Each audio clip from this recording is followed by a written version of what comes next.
Kita akan membacakan karya daripada Ibnu Toba yang lebih dikenal dalam kitab Abnaul Imam fi Misrin Wasyam. Ya tabatab ya dalla.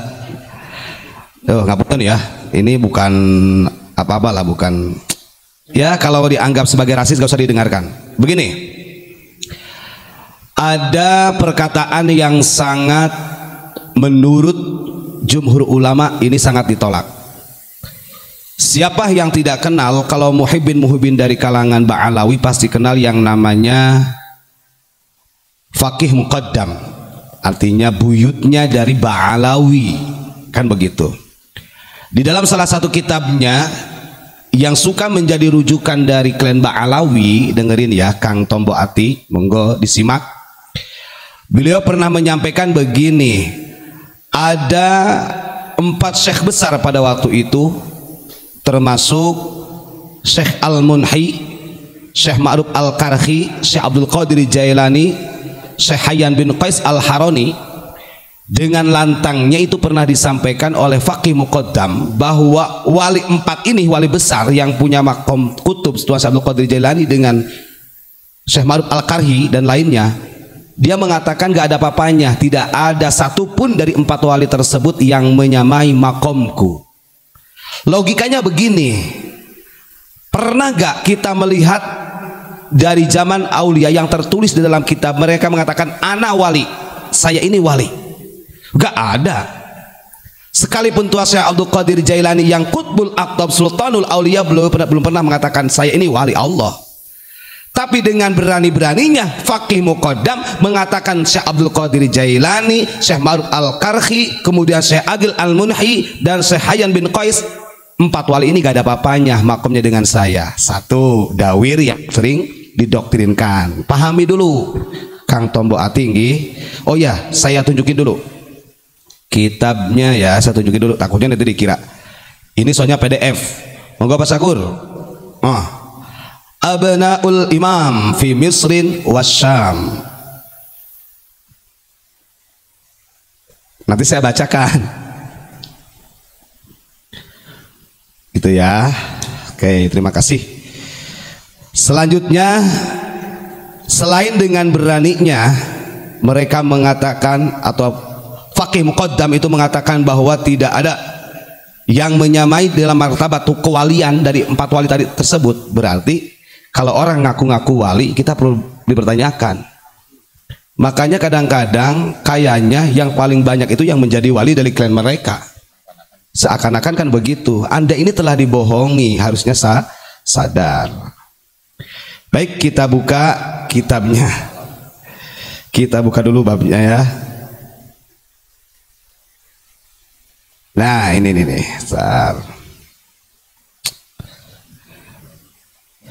Sudah saya simpan nih. Oke, saya akan buka di dalam kitab Abnaul Imam tersebut. Ini di halaman 619.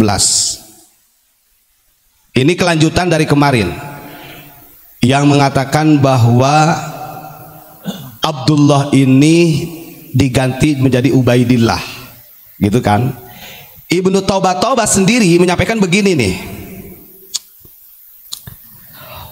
Wa khalafa Ahmad al-Madhkur waladan yusamma Ubaidan bitasghir. Tuh, saya udah baca, artinya sekir ikraman wa ta'ziman, membaca kitab yang bisa dijadikan referensi Ba'alawi. Ada juga kitab Syamsuz Zahirah. Itu kitab salah satu yang digunakan sebagai nasab Ba'alawi. Jadi Imam Ahmad ini punya anak yang namanya Ubaidun Fu'ailun yang ditasghir. Wa yuqalu lahu aidan Abdullah, dan Ubaid ini juga disebut sebagai Abdullah. Ini kan kalau apa namanya, kita lihat aja dulu. Qala Syekh Ali bin Abi Bakar Ba'alawi, Syekh Ali bin Abu Bakar Ba'alawi berkata, ini yang berkata Ba'alawi loh. Wa zahiru annasmahu Abdullah. Kata Syekh Abu Bakar Ba'alawi, sebenarnya namanya yang jelas adalah Abdullah. Wa inna makana tasghirusmi kana tasghirusmihi tawadu'an wa hadman lin nafsi. Adapun pergantian nama dari Abdullah menjadi Ubaidillah itu karena ketawaduan, kerendah hatiannya diri daripada Abdullah jadi Ubaidillah. Fashtahara bidzalika inda ali Hadramauta. Jangan Hadramautin ya. Nanti salah baca ini. Hadramauta bacanya isim ghair munsharif, ini tarkib majzi, hadrun sama mautun. Tuh kan? Saya baca. Yang pada akhirnya Abdullah ini lebih dikenal dengan sebutan Ubaidillah di kalangan Hadramaut. Tapi yang saya anehnya begini, Pak. Ibnu Toba ini kok mengakhiri kalimat begini, wallahu subhanahu a'lam katanya gitu. Sebenarnya si Allah yang lebih maha tahu. Nah, oke, kita tunjukin. Pak Sakur, monggo. Kalimat terakhir dalam kitab Abnaul Asnam ini ada wallahu subhanahu a'lam. Sebenarnya Allah yang maha tahu. Berarti penulis kitab tersendiri tentang klan Ba'alawi juga meragukan. Karena masalah nasab ini bahasanya nggak ada qot'i sama dhonni, bukan masalah tafsir. Kalau ilmu tafsir, takwil Quran, hadis, ada qot'i, ada dhonni, makanya ada akhir wallahu a'lam bisawab, wallahu a'lam. Masalah nasab itu ada apa namanya itu? Pembukuan, bahasanya apa? Manuskrip. Kemudian ada peneliti terkhusus gitu. Kalau memang benar harusnya ketika fashtahara bidzalika inda ali Hadramaut bi Ubaidillah ada kata. Sudah. Tapi kok di akhirnya ada wallahu subhanahu a'lam. Berarti di sini ada tanda tanya. Cobalah kalau kita belajar ilmu di pesantren, kalau ilmu tafsir mentakwil, andai kata mentakwil atau suatu ibrah di dalam maqalah fatwa ulama pakai wallahu a'lam, itu benar. Karena hubungannya kalau kita belajar ulumul tafsir, ulumul Quran, itu kan ada qot'i, ada dhonni gitu kan. Nah, masalah nasab itu tidak ada hubungan dengan qot'i dan dhonni, itu mah harus diteliti dan ada manuskrip sejarah minimal yang sezaman itu gitu yang diminta, kan begitu. Ini saya bacakan. Wa zahiru an nasmahu Abdullah wa inna makana tasghir asmihi tawadu'an wa hadman li nafsi fashtahara bidzalika inda ali Hadramauta wallahu subhanahu a'lam. Kalimatnya begitu. Ngapunten, ini kita bukan, tapi kita sengaja membaca ini. Artinya penulis Ibnu Toba sendiri yang menulis dalam kitab Abnaul Imam fil Misri wasyam Al Hasan wal Husain tadi yang saya tunjukin kitabnya, diakhiri dengan wallahu subhanahu a'lam. Artinya beliau tidak memverifikasi, tidak menemukan data yang akurat, artinya terverifikasi bahwa itu benar atau tidaknya. Begitu loh kalau orang kita memahami matan makalah atau satu catatan. Makanya diakhiri wallahu subhanahu a'lam. Terus ini yang saya sampaikan ini satu. Nah, apakah ketika kita menyampaikan narasi seperti ini mengenai tentang intisabnya atau tidak, apakah itu termasuk menghinakan? Tidak. Ini hubungannya dengan ilmiah. Ingat, ketika masalah hormat, menghargai bukan hanya kepada dzurriyyah Nabi, kepada siapapun juga kita tetap menghormati.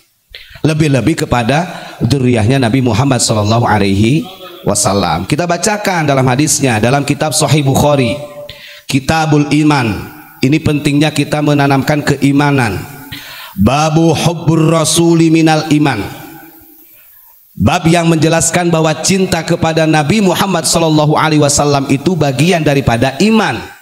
Jelas kalau Nabi Muhammad menjadi rukun iman, karena rukun iman juga harus iman kepada para rasul, termasuk Nabi Muhammad, bukan kepada dzurriyyahnya. Lah itu makanya yang tadi disampaikan, masya Allah, saya juga ada videonya, pernah dengar gitu, itu disampaikan. Hadis yang ke-14, hadatsana Abul Yaman, diceritakan dari Abul Yaman qala akhbarona Syu'aib, diceritakan dari Syu'aib qala hadatsana Abu Zinad, diceritakan dari Abu Zinad anil A'raji, dari A'raj an Abi Hurairah radhiyallahu an, dari Abu Hurairah radhiyallahu an, anna Rasulullah sallallahu alaihi wasallam, sungguhnya Nabi Muhammad Rasulullah sallallahu alaihi wasallam qala, berkata, fa walladzi nafsi biyadi, demi zat yang memeliharaku, yang memegangku dengan kekuasaannya, maksudnya Allah, demi Allah. La yu'minu ahadukum hatta akuna ahabba ilaihi min walidihi wa waladihi, akhrajahu Muslim. Yang artinya seseorang di antara kalian semua tidak dikatakan beriman sebelum dia mencintai Kanjeng Nabi Muhammad daripada anak-anaknya dan istri-istrinya. Artinya kalau mencintai Nabi Muhammad ini betul-betul menjadi sebagian daripada iman, gitu ya. Jangan dilebih-lebihi kemudian jadi arkanul iman sab'atun gitu. Itu nanti bisa jadi 8. Kayak si cepot itu. Si cepot sama ini loh, si cepot sama si buta itu ada rukun Islam, mana Islam? Islam saya mah. Rukun Islam ada berapa? Ada 6 gitu kan. Terus sampai 12. Nah, ini kan jadi wayang akhirnya. Kayak wayang gitu. Kalau seperti itu akhirnya kayak wayang. Makanya saya angkat jempol kepada Ketua Tanfidiyah Gus Yahya ini. Beliau mengatakan, buat apa istilahnya namanya juga nasab wayang. Nah, nasab wayang itu ya gak akan ditemukan. Nah, ini beliau kan bahasa mafhum mukhalafahnya luar biasa. Terus kemudian di dalam memahami tentang cinta mencintai gitu kan, ini udah jelas dalam hadisnya yang di atasnya juga, la yu'minu ahadukum hatta yuhibba li akhihi ma yuhibbu li nafsihi. Yang artinya seseorang di antara kalian tidak akan dikatakan beriman sebelum engkau mencintai saudaramu orang lain sebagaimana engkau mencintai diri sendiri. Coba kita cross-check aja. Hatta yuhibba li akhihi ini apa kata khusus buat duriyah Nabi saja atau tidak? Tidak. Li akhi ini siapa aja, saudara siapa saja. Kan begitu. Maka masalah cinta mencintai, hormat, kemudian menghargai, jangan hanya diputuskan kepada duriyah Nabi saja. Itu sudah kewajiban kita. Udah disampaikan dalam kitab I'anatul Talibin kemarin saya sampaikan. Ya ahla baitir rasuli hubbukum fardhum minallah. Udah jelas Imam Syafi'i juga begitu. Bahkan saking hormatnya Imam Syafi'i, dalam riwayatnya pernah beliau masuk ke suatu halaqah majelis ilmu. Ketika beliau sudah duduk, ada salah satu sayyid datang dari salah satu menduriyatir Rasul. Beliau sampai berani berdiri mempersilahkan bocah tersebut, anak kecil tersebut yang dari duriyah Nabi untuk duduk di tempat Imam Syafi'i. Karena terverifikasi anak tersebut walaupun masih kecil duriyah Rasul, begitu. Urusannya di situ saja. Nah, ini sudah saya baca ya dalam kitab Abnaul Asnam kita baca, kemudian dalam Sahih Bukhari kita baca.